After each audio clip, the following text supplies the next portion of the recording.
आज रेसिपी भितर एमती एक जिनस देखिले पाटू पानी बाहर देखिए बाहर पकई भाजी सारी भेंडी की भेंडीटा को भाजी सारा भाजी हो गलानी ए काढ़ीदेवा भेंडीटा को से तेल में आलू किसी काटिकी रखी भाजी देवी ए तो आलू पकईदेली आलू के भी भाजी आलू भाजा होगा से तेल फुटण पकई देखु फुटण पकईली फुटण ताती आसला आम सोरिष ये मसला कर सोरिष टिके जीरा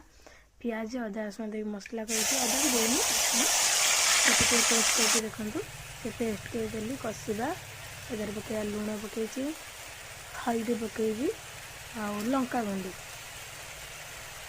देख निआटा जोर अच्छी ना तो देखा जाऊनी कि हल्दी लंका गुंडी पकई सारा पकईबी टे मिक्स करदे आंटी तापर मुझे पकईबी आमर करी पाउडर टे पकईवा टेस्टा भल आस करी पाउडर टे पकईदेवा तापर करी पाउडर पकईकी एवं मुझे भल भाव कषिबी बांप तो बाहर देखुं कि कषि सारापर जो रखी भाजिकी आलू भेंडी पकईकी भल भाव कषिबी देखूँ ताको एमती कषिदेवी टे समय अल्प किसी समय कषिदेवी कषि हो सारा पानी देवी ताको पानी दे सारापर गोल किसी समय छाड़दे फुटीगला मेन जिनस हूँ यही जिनसटा पकड़े पाटू पानी आसो आंबुल मोर रेडी हो गला देखो आज लंच रे भेंडी आलू आलू चकटा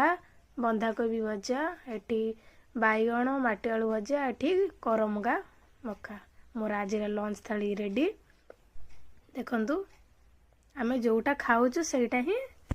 आम सेयार करुचु बाकी किसी आउ नुह देखु।